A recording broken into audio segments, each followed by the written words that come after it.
Good morning, everybody. Happy Wednesday. And today we're going to be talking about something that I typically don't discuss all that much on this channel because I don't really believe in it. I don't think it's really a thing. And even if it is a thing, it's not something that I really like to get into. It's not something that I think helps. It's not something that I want my team in any sport to really strive for. I'm talking about tanking. Well, I'm not really talking about tanking. I'm just talking about losing. And I want to explore the possibility, the distinct possibility, that the Seahawks lose this weekend against the Arizona Cardinals. And I want to discuss what possible good could come out of a potential loss to the Arizona Cardinals. So, to be clear, no, I don't think losing this game is going to get Pete Carroll to retire or get Pete Carroll fired. I don't think losing this game is going to get us to do this or do that or any of that silly stuff. I don't really get into that stuff. I don't think that one game in week 18 is going to get the ownership of this team to radically change their mind this offseason about what they were going to do. If Pete's going to go, he's going to go regardless. If Pete's going to stay, he's going to stay regardless. Same for John, same for Gino, same for this guy, same for Hurt, same for Waldron. I don't think there's anything like that in play. So I'm not talking about that stuff. I just want to explore the draft scenario real quick here. I want to take one video to talk about this draft stuff a little bit.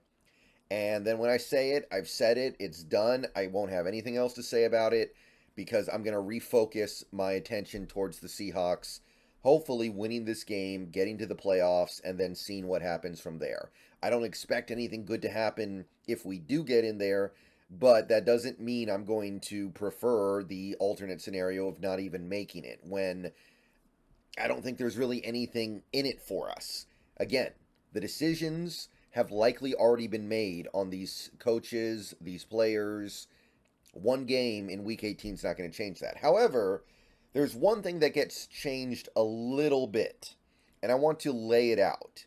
Not so much to present it as something to be desired. In fact, I'm going to kind of get into why this should not be desired, why this should not be something that we strive for, why people should not really be getting all that excited about this, but I want to at least present the facts. So, we are here on Tankathon. We are looking at the first round, and as you can see, the Seattle Seahawks currently sit at 15th in the first round. They have the 15th overall pick with their 8-8 record.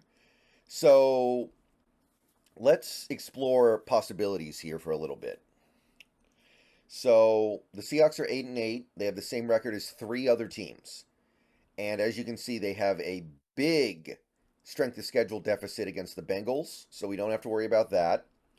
We are ahead of Denver by 3 points in strength of schedule, and we're ahead of the Saints by almost 9 points. So, in terms of these teams, this array of teams, the Seahawks have already basically determined their fate. They're not going to be able to weaken their strength of schedule below Denver. They're not going to be able to strengthen it enough to go ahead of Cincinnati. So, if they stay in this cluster, it is what it is. So, what if they leave the cluster? Let's say the Seahawks lose this weekend to the Cardinals. Let's say they go to 8-9. 8-9, what would that do? Would that move us up? It depends. Do we move ahead of Denver? If Denver wins, yes.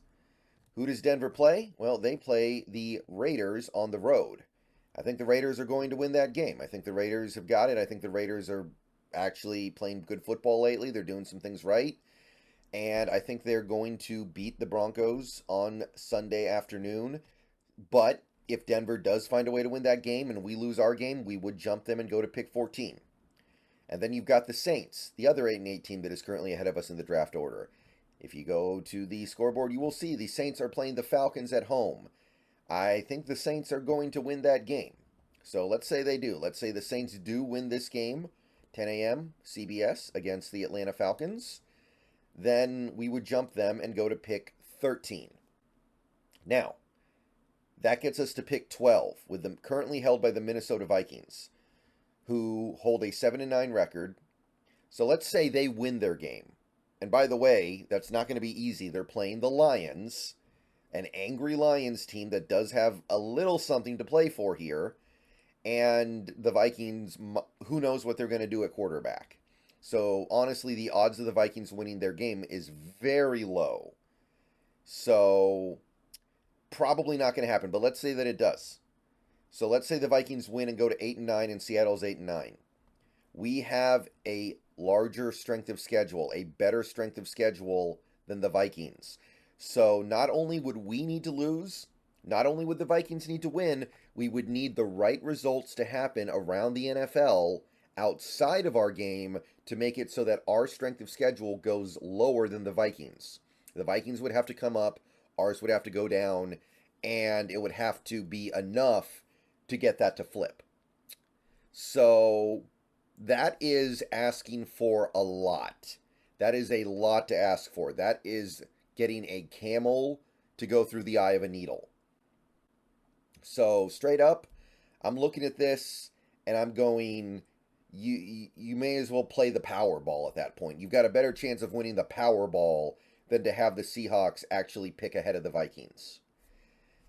But if it does happen, then you are only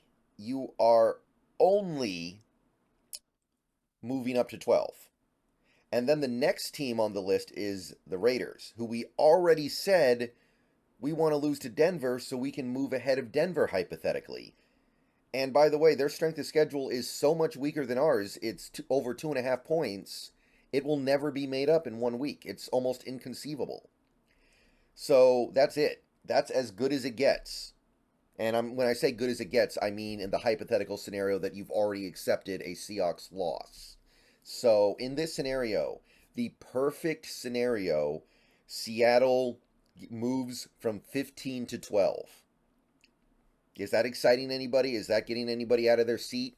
Is anybody thinking our franchise is saved and everything is good because we're going to get the 12 pick instead of the 15 pick? I'm not.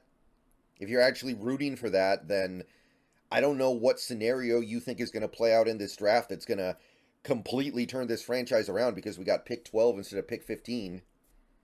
But as I've already said, far more likely is that the Vikings lose and the Broncos lose, and losing to the Cardinals would get us up to pick 14. So realistically, we are talking about losing a game to move our pick up one spot from 15 to 14. So, yeah, that's not really something that's going to be worth my time to support. That's not really something that's going to excite me. Who knows if we're even going to want the players that we're going to be able to get at 14 that we couldn't have gotten at 15. Who knows if it's going to even be somebody we want.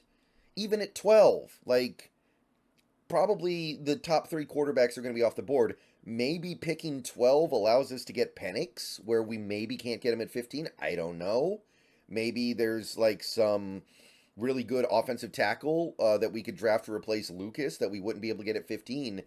But I'm telling you, it's far more likely that these guys would be there.